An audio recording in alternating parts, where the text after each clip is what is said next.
Welcome to the official Jets podcast. We're presented by WynnBET. Betting is a team sport. Bet together at WynnBET. Eric Allen and Bart Scott here for a final time as we recap the 2022 season. Let's start it right there, Bart. Robert Saleh, the Jets head coach, when the players returned from Miami on Monday inside their lockers, they had black T-shirts hung with, in white, the word finished printed on them. What do you think about that as a message as this team heads away for the offseason?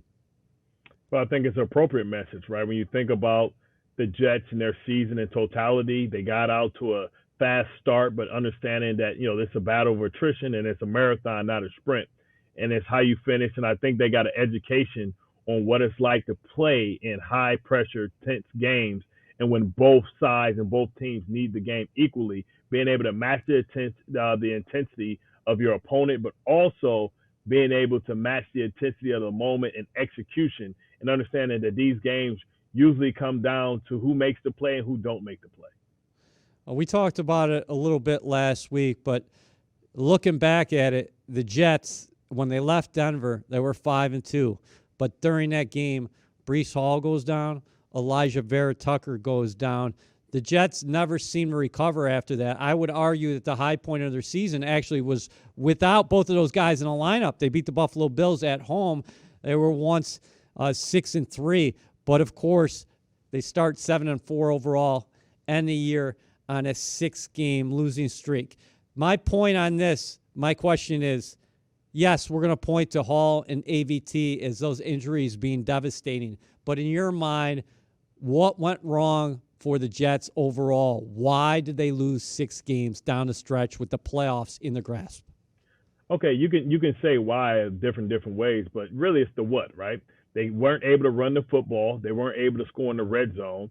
And in pivotal times, they weren't able to get stops. And also, special teams and being able to execute on special teams cost them. Now, you can talk about the why, but that'll take a lot longer than probably we have, slotted for this show. But the what is, that's what really happened. They became one-dimensional. They couldn't run the football, and they couldn't get a lead to let that great defense play from in front. And it forced them to have to play and throw the ball far too much, which exposed their quarterbacks and ultimately led to them not getting to where they wanted to be. All right, so quarterback instability plagued the Jets throughout the year. It was ironic that Joe Flacco started the season for this team against the Baltimore Ravens. The team ends the year in Miami, and Joe Flacco is the starting quarterback. In between, we saw Zach Wilson get a couple stints. He was benched a couple times. Mike White came on, gave it a go. Unfortunately, the ribs wouldn't let him play down the stretch, and we even saw Chris Streveler. When you look at where the Jets are at from a roster perspective and a cap perspective, what do you think Joe Douglas and Robert Saleh should be thinking about the quarterback position heading into 2023? Zach Wilson, obviously on the roster, but Joe Flacco and the aforementioned Mike White, free agents. Well, when you look at it, they got to decide who's going to be their backup. Joe Flacco wants to be a starter. Mike White believes that he's a starter.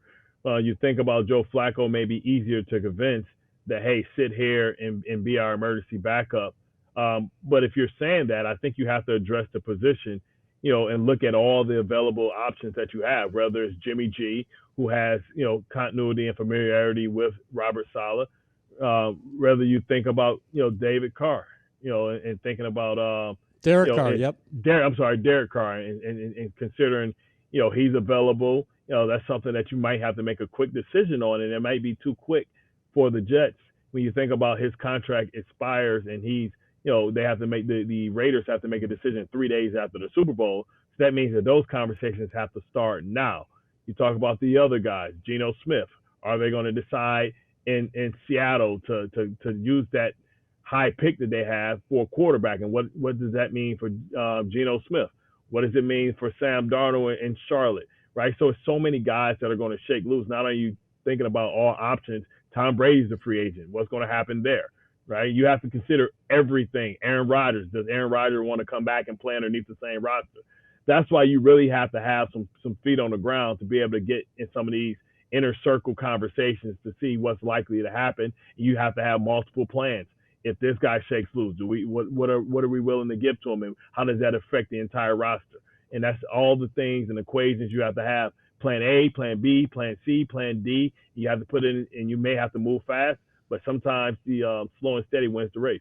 Yeah, bottom line here is our external analyst. You can talk about guys with expiring contracts and also look at how the dominoes potentially might fall in the NFL's offseason. We got a ways to go before we get to March. Let's talk about Wilson in particular. Saleh said this week, through hell or high water, we're going to be committed to developing this young player. What do you think Wilson has to do just as he starts his third professional offseason? I can't believe we're talking about his third professional offseason. Seems like yesterday he walked through the door here at One Jets Drive. Yeah, but it may still be time for a gap year. Sometimes you got to take a step back, and you always have to consider whether it was Mark Sanchez, whether it's Sam Darnold, whether it's Zach Wilson. Really being forced to start and not really having a real backup to teach them how to be a pro. When you think about some of the most elite players in the league right now, there were guys that played a lot of football in college. Whether you talk about Josh Allen, I don't care what the competition was, he played a long time. You need not just look at Joe Flacco. Joe Flacco was at Pitt, transferred, went to Delaware, played a lot of football. You look at a guy like Mac Jones, a guy who came in, it seemed like he was more pro-ready than everybody in that class. He played a lot of football and set and waited, right? And unfortunately, the Jets haven't been able to bring in a young quarterback and allow him to sit and grow.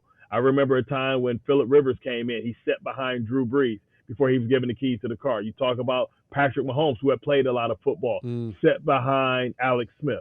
You talk about Carson Palmer, who was the number 1 overall pick, sat behind John Kitna. But, I think we got spoiled by Joe Flacco, Mark Sanchez, seeing guys come in, and now Joe Burrow come in and really have success. That's very, very rare.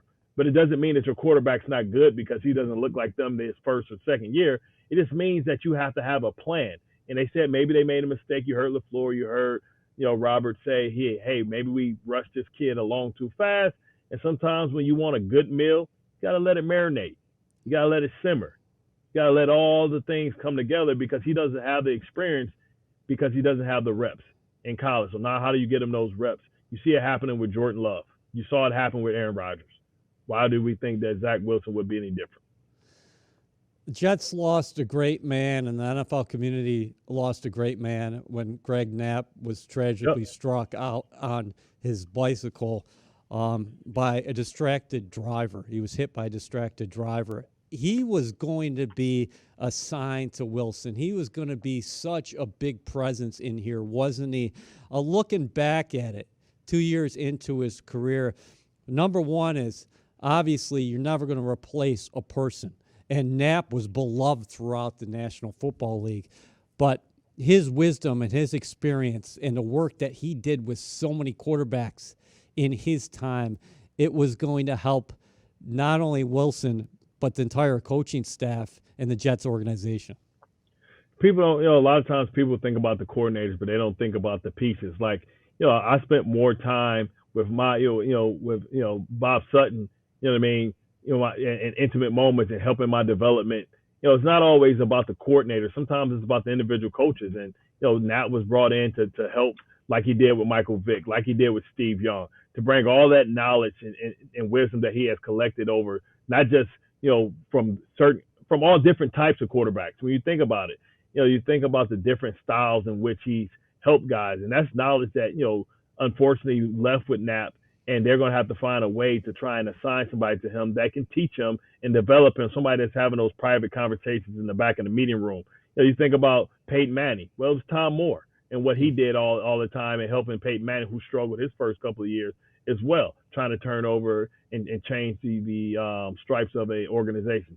Same thing is different. I think we got so excited and we kind of rushed this kid along, and now they have to come with a different plan to figure out what's the plan moving forward. But at the same time, they have to bring in somebody that can help deliver now because this roster is ahead of schedule. Speaking of the roster being ahead of schedule, that's a perfect transition. If the Jets are indeed quarterback shopping for a veteran here in a couple months, How attractive of a destination has this become because of the pieces around the quarterback position?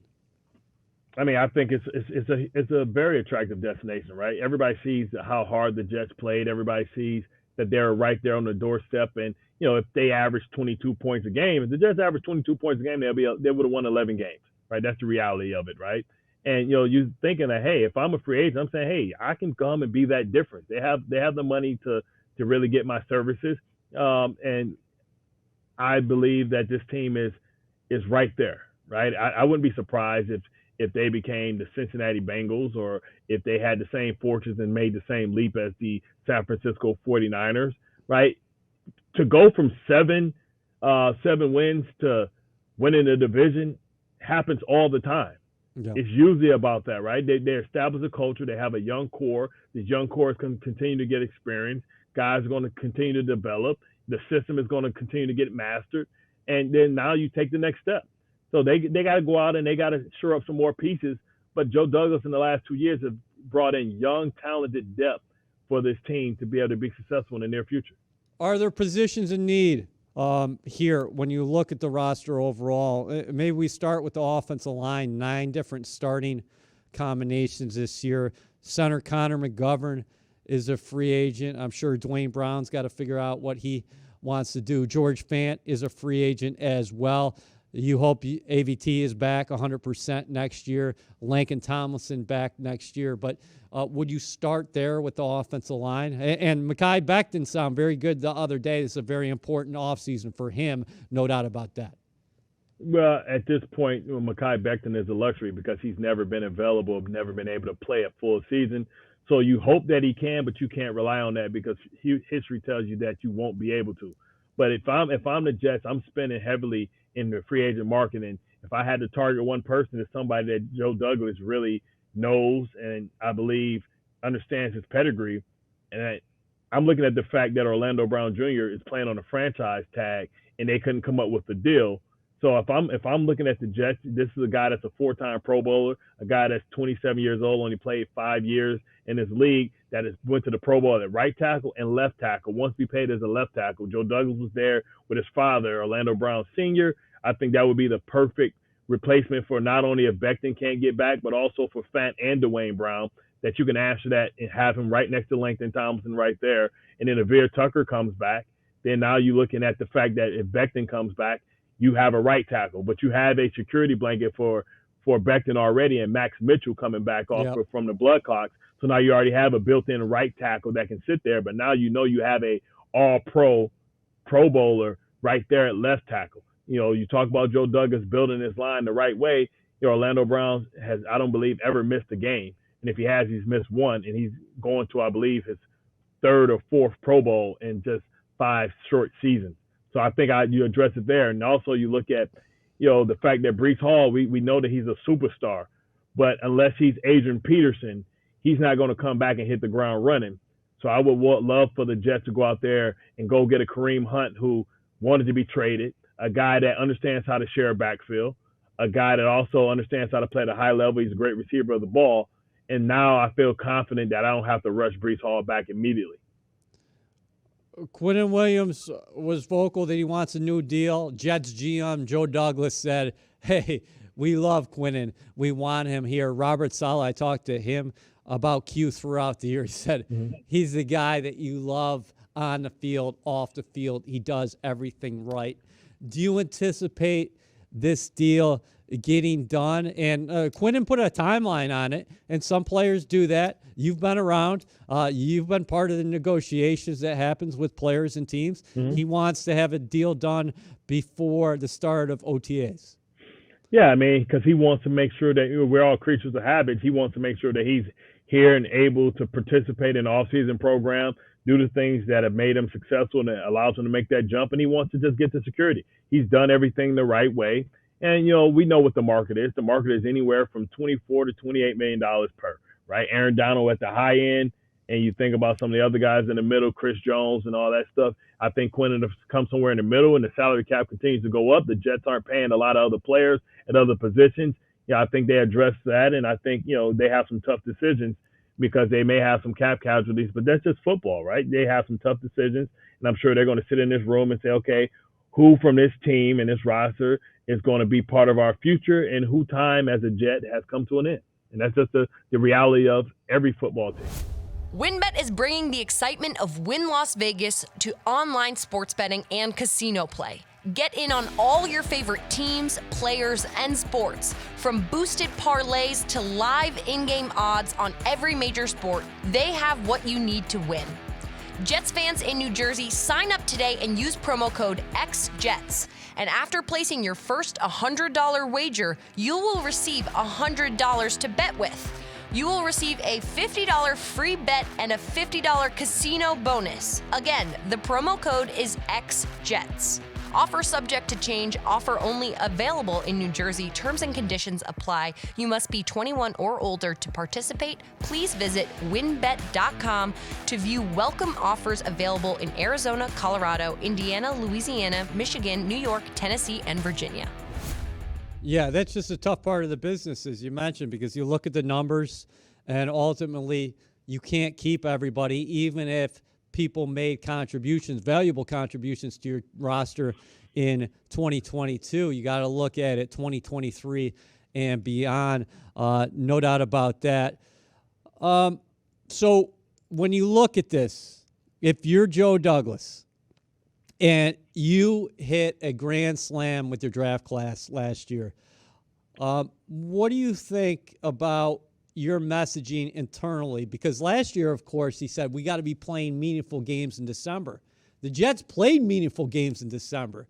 They set themselves up for that. Unfortunately, weren't able to cash in down the stretch, as you love to say, the dash for the cash. Well, the Jets were out of coins late. How do they make sure that, okay, we're not just playing meaningful football in December, we're playing meaningful football in January next year?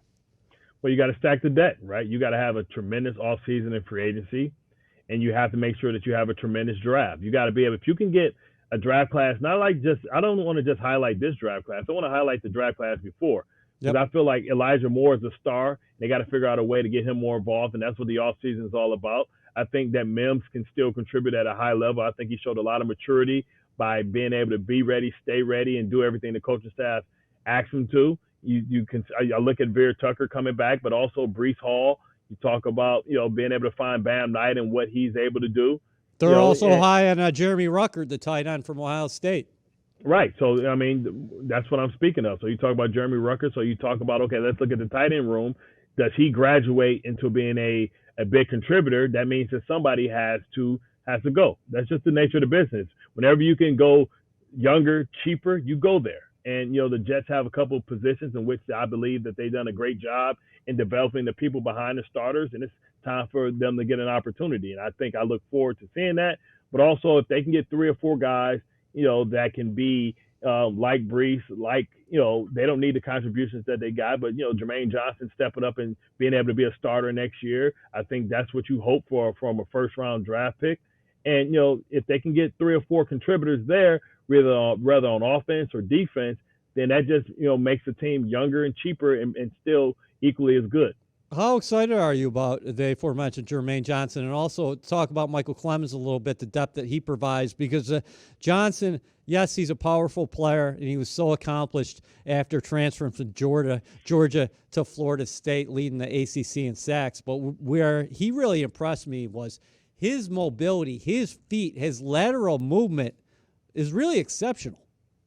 Yeah, I mean, you talk about, everybody's going to highlight the play where he ran down Josh Allen, who thought he had the angle on him, but he was able with that 4.5 or 4.6 40, I forget what it is, to be able to run him down and also have the strength and the know-how to be able to use the proper angles. And you talk about Michael Clemens, he's a guy that's kind of still rough around the edges, and these guys can get a lot of polish. Like, you go to these training facilities, take a couple weeks off and get back to work, especially when you're a young guy, you have a lot of holes to fill. Go back and go to pass rushing camps and, go holler at Chuck Smith and get your mind right and go down there with all those great pass rushers that he has. Go back to your colleges if that's the place where you feel comfortable at and start working on your craft and start understanding the game. And you look forward to the game slowing down for young players like that. just imagine where Quentin has come from, where we saw him his first year. His second year, he realized the type of shape that he needed to be in to compete at a high level. He did the necessary improvements, and then he continued to get better. That's all you're asking for these guys, to get better, to not be the same player you were last year, to take steps forward, not backwards. What do you make of the Jets standing inside the AFC East? The Bills three-time consecutive champion now of the division, but the Jets split with them this year, and they had a chance late in that game up in Buffalo. The Dolphins, that was a split as well. The Jets closed out the year there. Miami makes the playoffs, and then New England was in position actually to make the postseason as well, but they swept the Jets. What do you think overall when you look at the division, where the Jets' standing is right now? I mean, you're right there, right? They can be first or they can be last. That's the beauty of being in any division. They're playing with guys and teams that, one has the greatest coach of all time. One has, tremendous weapons and explosive ability to put points on the board.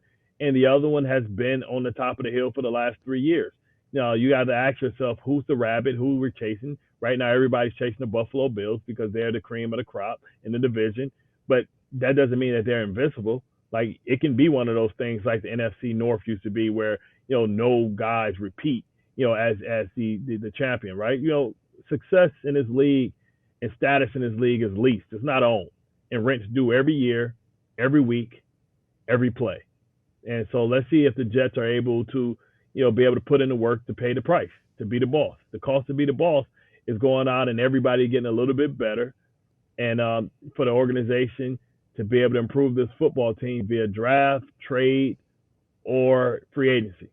What do you think about these young rookies? Not about just the way they played on the field. I'm talking about Sauce Gardner and Garrett Wilson, who I think should be the defensive rookie of the year and the offensive rookie of the year. Sauce Gardner said, we're going to be in the playoffs next year. Garrett Wilson said, this is never going to happen again, speaking to the Jets' woes down the stretch. What do you think about their attitudes and what they brought to this locker room? I thought they brought a lot of swag and a lot of professionalism because they backed it up. I hope that they looked around and they saw like the guys that were older than them and saw what the reality is, because at some point that's always going to be you. Right now they're full of vigor because they understand that they have a tremendous opportunity to play for the next decade, but they have to understand that at one point that decade will come. So I think the message to the young guys, because this is a young team, look at those old guys and realize that time is precious and you can't take any of that time for granted. The time is always now, so you don't waste a rep. You don't waste a practice. You don't waste a game. You don't waste a season, because you never know in this world or in this league when your last play is being played. Did those guys surpass your expectations? I mean, Gardner was incredible. Led the NFL in PDs. I know he wants to get his interception total up next year, and it's good that he's going to be striving for something next. But nobody got off against the Jets on the outside. You got to credit both him and DJ Reed, of course, who I would argue were the best cornerback tandem in the National Football League. And then Garrett Wilson. We talk about quarterback instability. The guy had 1,100 yards receiving this year. Yeah, it's amazing, right? And really, with no threat of a run game late in the season, you want to figure out, because it seemed like they were taking turns, right? When Breece Hall was there for 3 weeks, the offense went through Breece, and you saw Wilson's production kind of dip. You got to figure out a way to kind of get both of them going at the same time, which makes the Jets so much harder to defend. So, I'm trying to think. I think the goal for Breece Hall and the goal for Garrett Wilson is to be the best running back receiver tandem with those type of numbers, because you want to be able to have and provide that balance. And I think if they get that balance and they're able to find a way to get both of these guys going at the same time, the Jets, if protection holds up and the offensive line is improved, could be really, really something special. Agreed. Speaking of old players, I'm not calling C.J. Mosley old, but comparably to a couple of those guys in the locker room, he is a gray beard. He said he wants the players to watch the postseason, and it should hurt. What do you think about that, the message coming from one of the captains inside that room? I think it's appropriate, right? You can't turn yourself off and say, I'm not going to watch football because I don't want to see anybody get it. I think you need to get that pain. I think you need to be able to get that hurt, but also you need to pay attention to the type of caliber of football that's been played during the postseason to know what's expected and know what the expectations should be and know what the degree of difficulty is going into environments, watching guys make mistakes, watching guys rise to the occasion, so that when you get in that position for the first time, you feel like you've been there and you know what it takes to win playoff football. All right, we're going to put you on the hot seat real quick. This weekend's games, predictions. Seattle at San Francisco, 49ers a big favorite. 49ers should be, and I think they're going to win. And, I think that it's been a great season for Seattle. Next year with all that draft capital, they got Jamal Adams coming back. I think, it'll be a much fairer fight when you think about Seattle and San Francisco. How about the LA Chargers and the Jacksonville Jaguars? Jaguars beat them up pretty good, but that was earlier in the year. How do you see that playing out? I mean, I think that, finally, you look at how healthy the Chargers are getting. I think, ultimately, I think Justin Herbert's slightly better. And I think the fact that Bosa's back, if Mike Williams' back is intact, I think outside it'd just be too much to handle from a defensive standpoint. With Austin Eckler, who I feel is like one of the most undervalued and underappreciated running backs in the game, with Keenan Allen and Williams on the outside, I think it'd be a bit much. And if they continue to get healthier, I hear that Slater is starting to practice. He won't be here for that game, but they can be a team that's dangerous late in the season as well. Dolphins each one out over the Jets in the regular season finale. That was 11-6 score. Yeah. They're going to Buffalo. That's going to be a tough challenge with Skylar Thompson getting the start at quarterback. Yeah, they can only put up 9 against the Jets. I think now it's just too much. And if they were going to have a chance, they needed Tua Tagovailoa to be available. And the fact that maybe Hamlin is going to show up to the game is going to be a very emotional scene. I think the Bills will be able to ride that to victory, and then a big victory at that. Interesting game between the Giants and Minnesota Vikings. The Vikes won a lot this year, and the Jets know this awfully well. A lot of people, I think, probably left their locker rooms after playing Minnesota thinking they should have won the game, and the Giants had a close one with them in a regular season. How do you see this one playing out? I mean, I think when you talk about rematches, it went down to a 61-yard field goal. When you talk about rematches, you have to ask yourself, what coaching staff do you trust to make the necessary adjustments and be able to have plan A and plan B? Kevin O'Connell, who we all know dearly, is a young coach, but he's very limited as far as being able to make adjustments, in this game. I think you give the edge to Brian Daboll and Wink Martindale and being able to go in the rematch and devise a plan that if the Minnesota Vikings didn't shore up some of the things that they were vulnerable to last time, then they can exploit that. But if they come with something new, I feel like they'll be able to have a counterpunch to the punch of Minnesota. I think, Minnesota is a very, very, very vulnerable, favorite this week. Monday Night Football, the Dallas Cowboys, they look very beatable, but they're playing a Tampa Bay team that has struggled mightily throughout the year as well. Seems like a toss-up on paper. How do you see it playing out? I mean, you look at the recent play of Dak Prescott. You look at what he's been doing as far as, an interception in 7 straight games. Some of those were pick sixes. Before that, a lot of the turnovers was in his own territory. So that concerns you. And more pressure is on the Dallas Cowboys than anybody, right? You talk about their coordinators names are out there for head coaching jobs. You talk about Mike McCarthy. You talk about the expectations before the season for Dallas Cowboys. When you talk about Jerry Jones saying, hey, the expectations go deep in the playoffs, not just make the playoffs. They didn't win the division. And, so I look at a guy like Tom Brady who's playing with house money, a team that has a very, very strong pedigree. You talk about Villa coming back, Akeem Hicks, who was hurt early in the season, coming back, should be able to maybe make that Dallas run game one-dimensional. And then if that happens, it's going to put it on the shoulders of Dak Prescott. It's going to be a very interesting game. This is a game that is going to have ramifications, and nobody has more pressure on them in the playoffs than Dallas Cowboys, because on paper they should beat Tom Brady. But how many times have we said that about the GOAT? Who's going to be playing in the Super Bowl in Arizona? I believe that it's going to be San Francisco and the Cincinnati Bengals.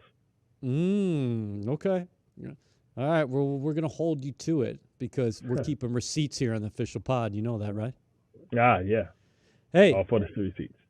Hey, enjoyed it this year. I hope you did as well. Always You got a any pleasure. message for the fan base? Because you know them very well. Yeah. Well, listen, the Jets are in position. Next year is the year where you have to make the playoffs. Next year is the year where everything comes together. This thing's been simmering, and we thought it was ready. We checked the temperature. We cut the meat, and it was still not ready yet. So next year it should be ready. Trusting Joe Douglas and Robert Saleh to make all the right decisions. Woody Johnson as well, to make sure that this team is going in the right direction. You have a tremendous foundation, and you got a basement. Now it's time to go ahead and build the rooftop outside deck. Great stuff, partner. Always a pleasure.